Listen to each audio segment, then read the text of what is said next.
Bonjour à toutes et à tous, c'est Maëlys alias des mailles et des aiguilles sur les différents réseaux sociaux. Je vous retrouve aujourd'hui pour un nouvel épisode de vlog qui sera du coup le 11e si je me trompe pas. Donc les épisodes de vlog, ce sont des petites vidéos qui traitent d'un seul sujet. Et aujourd'hui on va parler de ma bibliothèque tricot. Donc je vous fais cette petite vidéo parce que je voulais simplement partager avec vous les livres que j'affectionne particulièrement et qui m'accompagnent tout au long de mes moments tricot. Je vais vous en présenter 4 aujourd'hui, sachant que je sais déjà qu'il y en a qui vont sortir ou qui sont récemment sortis, que j'ai pas encore acquéri, mais que je pense que ça permettra de faire une petite vidéo de ce même style, mais un peu plus tard, avec 3-4 nouveaux livres. On va commencer, alors je vais vous les présenter, il n'y a aucun ordre, je les ai pas classés par ordre de préférence ou quoi. J'ai pris les livres de ma bibliothèque et je les ai sortis, je les ai posés en pile. Voilà, donc l'ordre, c'est l'ordre de rangement, faut pas vous y fier. Du coup je vous tourne ce petit passage après avoir fini de tourner la totalité des séquences, juste pour m'excuser parce que mes voisins au-dessus font des travaux et je pense qu'on entend le bruit du marteau contre les murs, enfin je sais pas trop ce qu'ils font. Mais du coup voilà, j'ai pas pu couper à chaque fois, donc je pense que ça doit s'entendre sur certains passages. Vraiment désolée.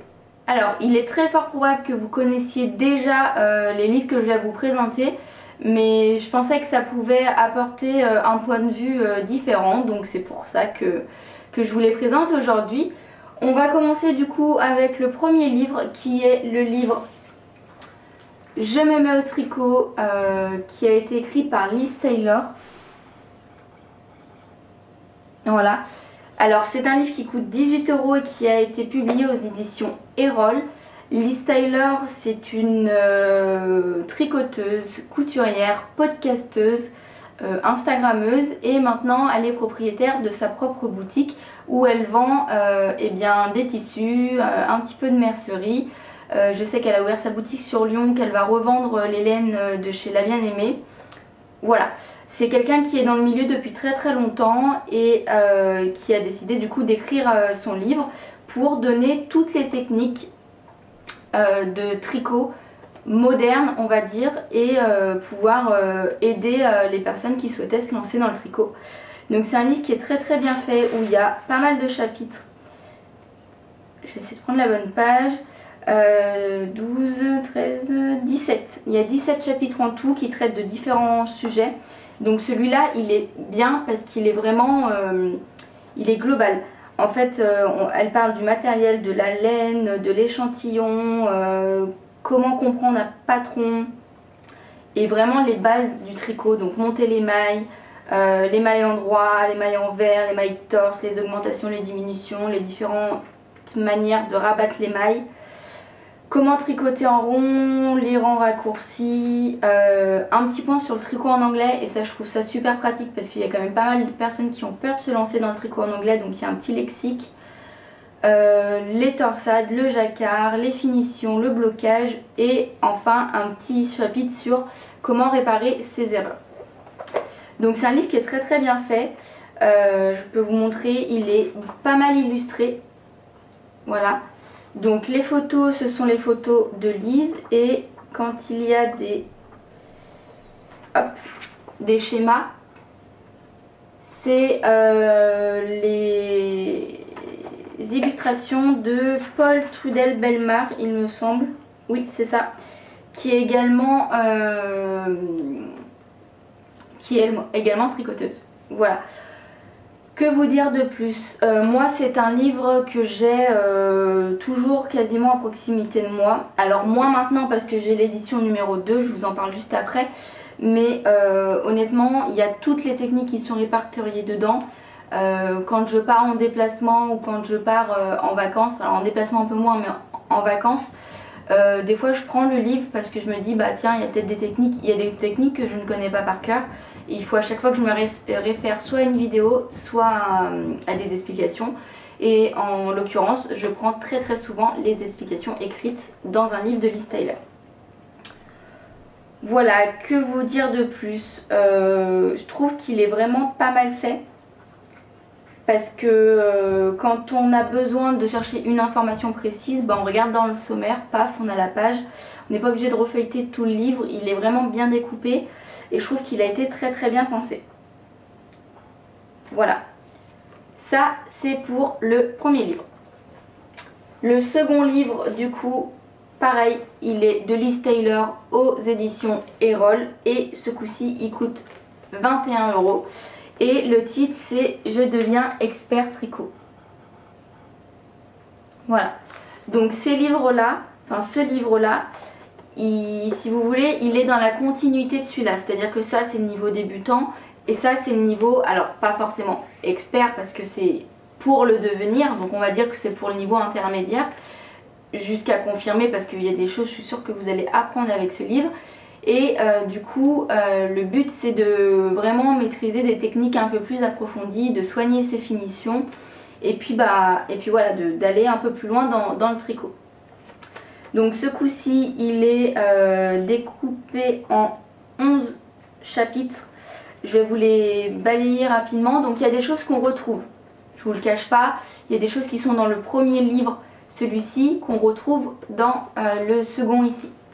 En l'occurrence, le montage et les rabattages, sachant qu'on a plus de techniques expliquées, mais la base, elle est quand même rappelée.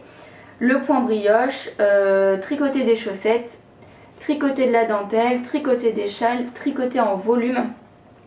C'est tout ce qui va être torsade, vraiment ce qui fait un petit peu relief, les noppes par exemple. Ensuite, on a un chapitre sur le jacquard, le stick, l'intersia et la mosaïque. Et après on a d'autres chapitres mais on va dire que c'est de l'amélioratif. Donc là par exemple on a modifié et embellir un patron de tricot. Donc ça va être, je sais pas, rallonger le tricot, rajouter une poche, voilà. Ensuite un chapitre sur c'est raté, que faire. Donc quand on a fait une erreur, comment on la répare, comment on rapièce un trou par exemple. Je vois si on veut défaire un projet parce qu'on ne porte pas, parce que je sais pas. Comment détricoter et remettre en écheveau et surtout comment défriser la laine. Ensuite on a un chapitre dédié aux coutures pour rassembler les pièces d'un tricot. Ensuite on a le dernier chapitre qui est le chapitre rappel, où là elle reprend vraiment ce qui avait été dit dans ce livre là. Donc voilà, l'échantillon, les mailles endroits, les mailles envers, les augmentations, les diminutions, le relevage de mailles, le blocage et les rangs raccourcis. Voilà, donc pareil, encore quand il y a besoin, des illustrations réalisées par Paul Trudel-Bellemare et pas mal, alors je cherche un endroit où il y a quand même plus de photos. Enfin bon, là vous voyez pas mal de photos au sein du bouquin. J'aime bien aussi, mince évidemment ça a fermé sur la page que je voulais, je vais vous retrouver ça. En fait ce que j'aime bien aussi c'est que Liz nous donne son avis dans le livre, c'est à dire qu'on a des petits encarts. Alors ici vous voyez mon expérience, ici vous avez à savoir, c'est pour aller plus loin, parfois vous retrouvez ici mon avis. Et ça je trouve super parce que du coup il y a des fois où voilà, c'est... En fait ça permet d'identifier les petites techniques que les tricoteuses, on va dire reconnues, utilisent et qui font que des fois on se dit ah ouais mais là la finition elle est parfaite, elle est top, ou bah tiens moi j'aime beaucoup le rendu de son jacquard, quand est-ce qu'elle croise ses fils, tout ça. Ça elle nous livre ces petits conseils à travers ces encadrés et je trouve ça très intéressant. Voilà, que vous dire de plus? Je pense que j'ai fait le tour. Du coup en fait c'est celui-ci que je garde vraiment toujours à portée de main pour toutes les techniques un petit peu que je réalise. Par exemple je sais que quand je tricote des chaussettes, le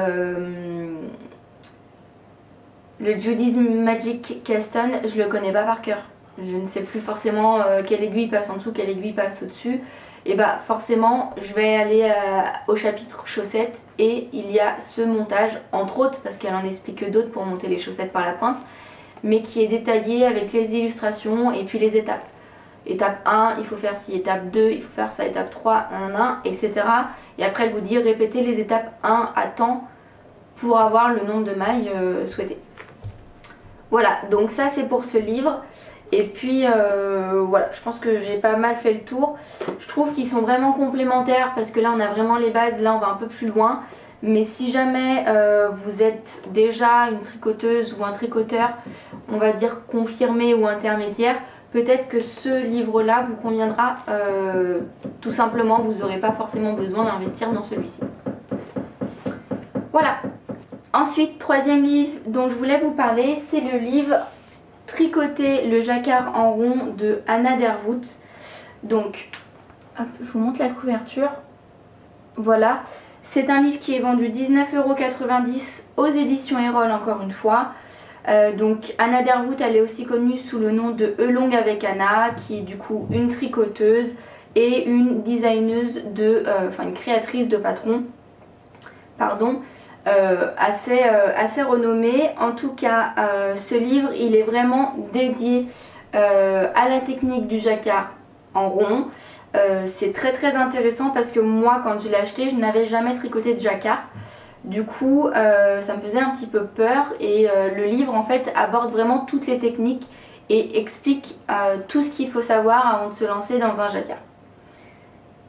Et du coup, dans ce livre, donc vous retrouvez vraiment tous les conseils, enfin je vous balayerai les chapitres tout de suite après, mais il comprend également des patrons pour pouvoir mettre en application et faire vos premiers ou pas, hein, parce que vous pouvez déjà avoir fait du jacquard et trouver des choses intéressantes et puis que vous ne connaîtrez pas dans ce livre. Mais en tout cas, il propose des patrons pour pouvoir tricoter du jacquard en rond. Donc au niveau des chapitres, alors vous avez le livre, du coup je vous disais il est découpé en deux parties.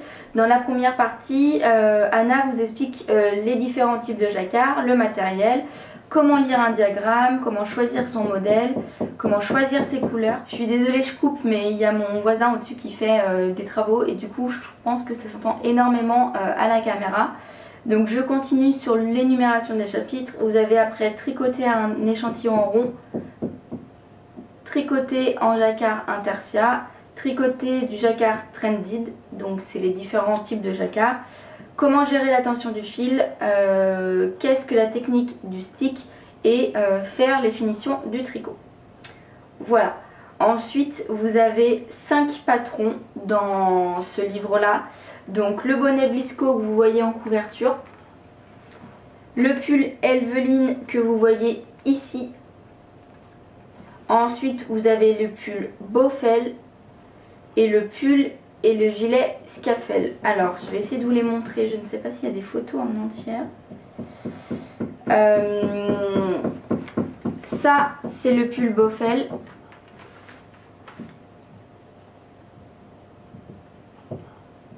Et ça c'est le gilet Scafell. Et donc le pull c'est le même, c'est en fait on part du pull qu'on va sticker pour créer le gilet. Donc sticker c'est découper son tricot de façon à en fait pouvoir tricoter le jacquard en rond, ce qui est beaucoup plus simple que de tricoter en aller-retour.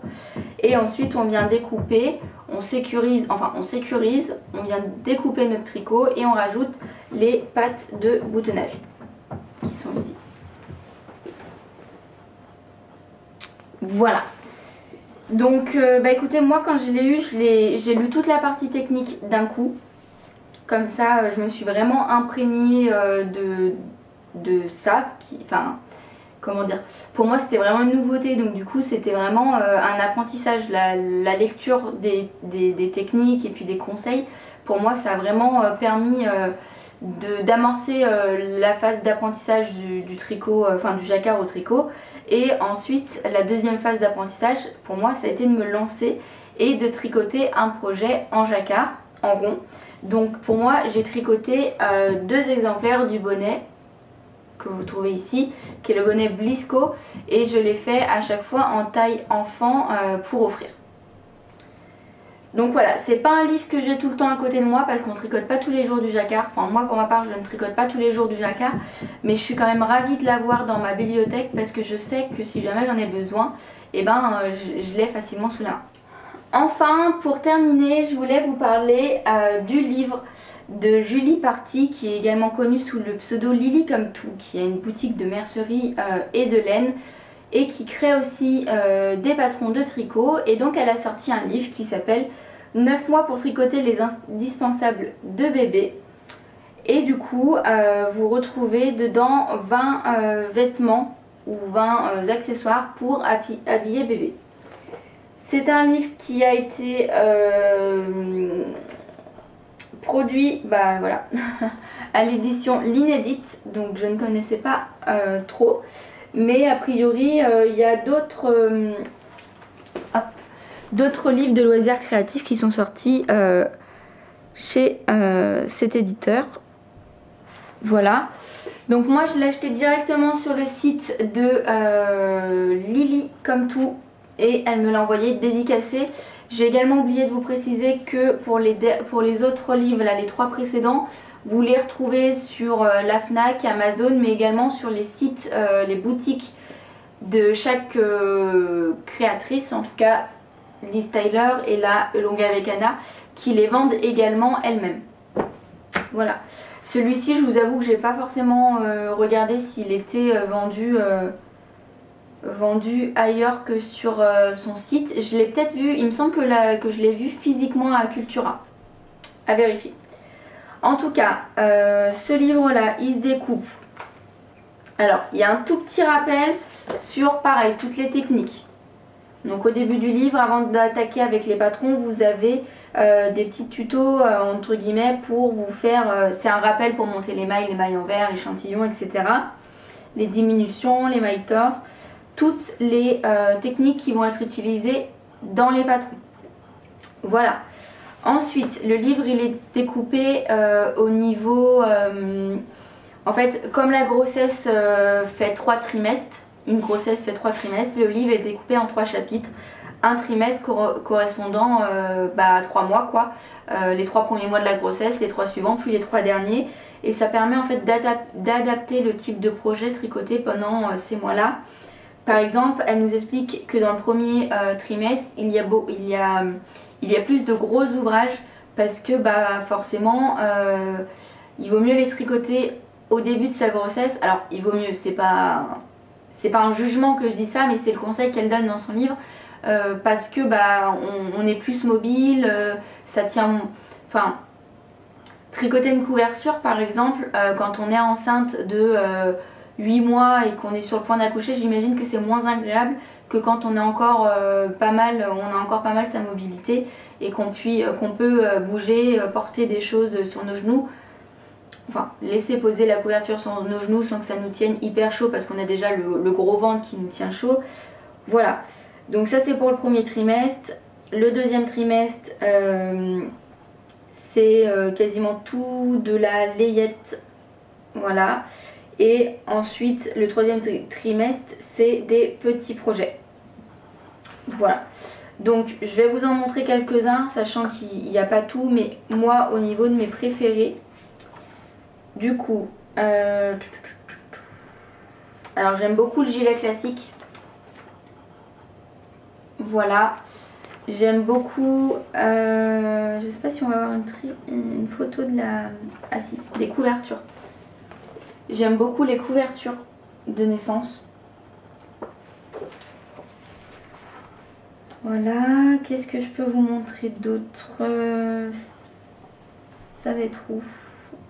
Le manteau avec les petites moufles, pareil, je le trouve vraiment trop craquant.